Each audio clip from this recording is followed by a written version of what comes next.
Hi there, guys. Welcome to the Product Arena series where I take a tool that I'm building and make it 1% better than an existing tool out there. And for this current version of the series, we're making OpenSpeech better than NotebookLM by 1% for knowledge seekers. So that's who I'm building OpenSpeech for. And in episode 2, we're going to be seeing one of the features I built in OpenSpeech that NotebookLM actually has. Back in episode 1, this feature didn't exist, but in episode 2, now it exists. What we're going to see is the web ingestion feature, which is basically you have a website that has content in it and you want to ingest the content into either NotebookLM or OpenSpeech for the purpose of querying the actual content itself or generating other content itself. I've got 5 sites that I'm going to use for this use case. The first one is from Anthropic, which is a blog on how they built their multi-agent research system. The next one is also from Anthropic, which is on context engineering. This came out more recently. Then the next one is by the team at LangChain. This one is talking about how they built LangGraph, how they designed the agent runtime from first principles. Then we have context engineering best practice from Manus. And lastly, we have in the beta lesson, this is a blog from Lance Martin, who is a developer, founding engineer over on the LangChain team. So I'm currently trying to understand how to build agentic framework. I have my own agentic framework that I build in my spare time called Memories. And I'm trying to see what other teams are on the front line are actually building. So we have all of these sites from teams that are out there building in the agentic space, in the AI space. But what I want to do is be able to consume all this knowledge in one platform as opposed to me just going back and forth. I've already gone through this process already in NotebookLM, and you can see we have all of the same content over here. We have the ability to actually query this content from the chat interface. And here we have the ability to generate written or audio content from the existing content over here. And I've done the same in OpenSpeech, where we have all of this 5 content, and we can see the content here as well, where we can ingest the content. And also we can now start to query the content by using the chat interface, but we also have the ability to generate written content as well. So we're going to be looking at the process of ingestion, what I've done to make OpenSpeech 1% better, but also how I can continue to improve this for knowledge seekers like myself or like university students out there. Let's look at how we can go through the same process of ingesting these URLs, the sites in NotebookLM, and let's see if we could take some learnings from it as well and see maybe there's some things that are quite intuitive. And look, if you don't even care about OpenSpeech, this is actually just a good NotebookLM tutorial in general. So it's a win-win. To start the process, I just have to click on add. That's 1 click. Then I want to go to the website. That's 2 clicks. Okay, now we can start to place in the URL. So here we go.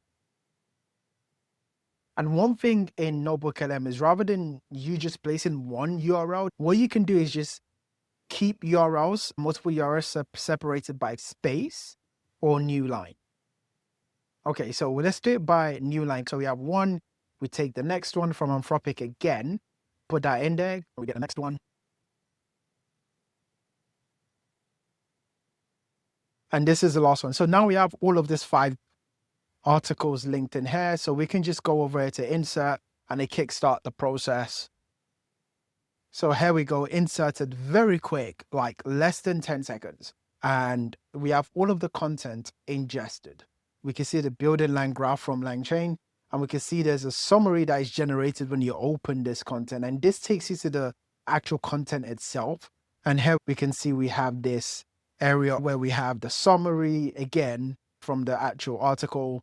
Then we have the article just here, right? You can just read this, very simple. We have this actual query space over here that we could generate content. Okay, let's go through the same process, but with OpenSpeech, and let's see where things differ. So we're in the homepage of OpenSpeech and where we can actually import URLs. So you just do it from here. We have 1 click to actually open the URL dialog. It's not a modal. This is just like another area that was hidden, but now we show it when you click on this import URL button. And now we can actually start to paste in the URL. So we have the Anthropic piece again. We paste it in here, and you can see we can either click on ingest or add to group. I was about to click on ingest, so I feel like this color is actually quite, it's actually quite leading, but I want to add it to group. I don't know how I can make it obvious that you can do both, or people might want to do both, but you can add it to group right here. We've added it to group. So one thing is it's still here, but let's see. Is it obvious to the user that we've added it to the group? I need to do some user testing to find that out. But this group dialog opens over here, and you can put up to 15 URL.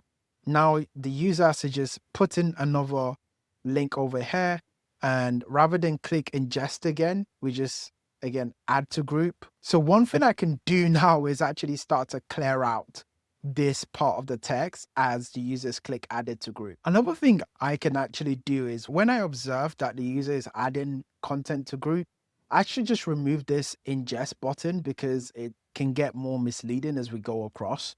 And as you can notice, there is no multiple batch insertion of URLs. So one thing I could do is make this space more of a text area than an input, and it can take multiple URLs, and you just press enter and it gives you a new line to insert another URL, similar to what NotebookLM actually does. So far we have the 2 Anthropic URL.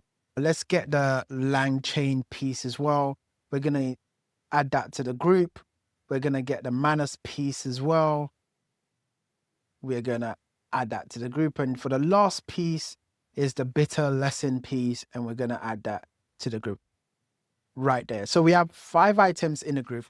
I've already identified 3 things I need to improve from this process, just to at least be a little bit better than NotebookLM, which is 1, I need to clear out this text area once the user press add to group and even presses ingest as well. I just need to clear out this input area. Then the next thing is when a user is adding things to group, I can actually detect the intent. The intent there is to continue adding things to group. So maybe when the user clicks this area, I should just remove this ingest button. Just going to zoom in there. And when the user actually moves, or when this side tab is open, I should remove the ingest button, right? Because it can make things a bit misleading with this ingest button being present again. We're just going to click submit to group over here. Now we have this group submission happening, and we're going to see it show up. We have this pending icon, and we see it currently ongoing. It's not as fast as NotebookLM, but it's relatively still fast. I could look for some ways to make it faster, but I think we get it done within 10 seconds, right? And another thing I'm noticing here is I clicked on the view group content, but there is no indicator that we're going to that page. Right now, we're at the same level that we are over here. So we just went through the same step. We have NotebookLM, the 5 URLs. So if you're like a student, you have a bunch of PDF papers, or you have a bunch of articles you need to ingest and digest and get information from, or query at the same time, this is the tool for you. Now, let's talk about how I've tried to make OpenSpeech better. The first thing I've done is, rather than trying to make the user get used to a new interface, I know Chrome is one of the widely used browsers on the internet today. One thing I've done is kept the tab almost similar to what we see in the Chrome tab, right? So we just at the top. They've actually kept the tab at the side, right over here on this side panel. So users can see the source content and the source URL over here. And I don't know why they made this design choice if they have Chrome in this sort of format where you have the tabs at the top. So different product design mind are implementing these 2 products that are within the umbrella of Google. But one thing, another internet browser that follows this style of having tabs in this left-hand panel is Edge. So Microsoft Edge browser actually has this tab on the left panel, right? Similar to what we're seeing, right? This is the same content as well, 5 content for all the URL. We can see it over here. I have tried to keep things more familiar to the user by keeping the tab horizontal in a similar way to the way Chrome does. That's one way I've tried to make things better. But here is another way. In these content, so if we look at effective context engineering, or even better yet, let's see how we built our multi-agent research system from Anthropic. What I can see here is we have the content, which is good, the written content with spaces, some of the markdown, or some of the text markup, like bold and links are actually highlighted, similar to the way they are in the article. But there are no images from the original pieces in here. And it was quite a challenge for me to even try to do this in OpenSpeech. But here we go. In OpenSpeech, the Anthropic piece, I actually show images because obviously, if you're in digest mode within the workflow of a knowledge seeker that is trying to consume knowledge, one thing is this: you don't want to be going back and forth from the platform that you're using to consume the knowledge and go to the original content. So I'm trying my best to keep the user on OpenSpeech. So I've tried, I'm showing images. Sometimes it's not perfect. There's still some bugs here and there. I am sanitizing URLs, sanitizing HTML content, but I'm showing the images on the page as well because I want to keep the user on this page. I don't want them to leave. I'm also using the same text markups such as bold. I don't have links shown properly, but there are links. They're not just shown properly or hyperlinked in a sense. So this is a link over here. You click on this, it opens, but I'm not showing that it's a clickable link, which is something I can improve. Well, that is one way OpenSpeech and NotebookLM differ, and that's how I'm making OpenSpeech a little bit better, to show the image that is within the original content to keep the knowledge seeker on the platforms. So that's it. That's the web ingest feature. Take any URL that has some form of written content on it, and you can process it through OpenSpeech and get some form of processing of the actual content, including the images, because we're trying to be 1% better. But even going through this with you guys, I've identified some things I can use to improve. I actually need to make sure hyperlinks, like what we saw over here, like this particular piece of content, needs to be, oh, you can see that there's this highlight feature. I'll talk about that in the next video as to how I've built that and why I built that. I need to actually get this research capabilities, show the link that is clickable. And I actually need to add the source URL, the full source URL, not just the actual domain, but the actual source URL of the content itself over here as a source. That is really all the web ingestion feature I wanted to show to you today, and how I'm trying to make OpenSpeech 1% better than NotebookLM for knowledge seekers. The last thing we can end on a fun note is if we go back to our product arena tracker, here we can see the website intake feature, which we wanted to implement. We didn't have it in OpenSpeech about a few weeks ago. Now that's completed. It was a high priority. I'm going to post a link to this video just to show that it's done, it's out there. And there's a couple of improvements that could still be made, but that's going to be moving into my other tracker where I track some of the features and bugs I need to fix. Next, I'm going to be talking about this highlighting and notes feature that I implemented and show you why I implement this and show you how this is 1% better than NotebookLM. But back over here, I want to talk about users, right? I need to actually connect with my user, speak to my users, and see how I can provide more value to them. So if you're using OpenSpeech or you plan on using OpenSpeech, you can reach out to me on LinkedIn and tell me how you're using it, what features you would like to see, and I will implement them. We can even get on a session together and talk about what you're experiencing when using OpenSpeech. And this is my way of actually being more than an AI developer and going through what other AI developers go through, which is not just building the product, but understanding how their product is used, right? How are the AI features you're building in the product used? Because that helps inform the next shape the product takes when you actually improve the product based on user feedback. AI development today requires a lot of that.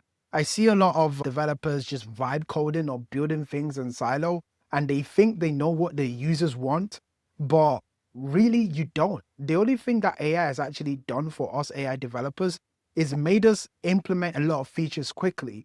It doesn't matter if you're implementing hundreds of features very quickly if you're not collecting user feedback. right? I think it's better to implement one feature, collect user feedback, and use the user feedback to make that feature improve or pivot, as opposed to creating 20 features without any user feedback in a short amount of time.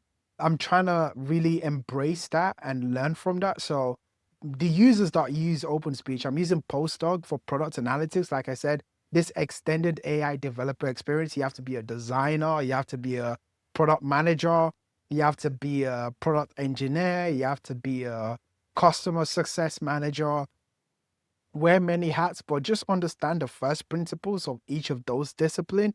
And I think that would get you 80% of what you need to know and what you need to actually leverage to be useful within those disciplines. So here we can see some of the users of OpenSpeech are based in United States, some folks in England, including myself. We see some folks in Africa, over in Congo, over in Uganda, some folks in India, China, Kazakhstan, and Argentina. And hopefully this number is going to keep growing.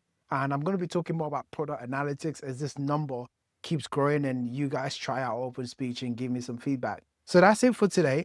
In episode 3, we're going to be looking at highlights and notes enabled on OpenSpeech. Thank you, and don't forget to like and subscribe if you get value from this kind of video.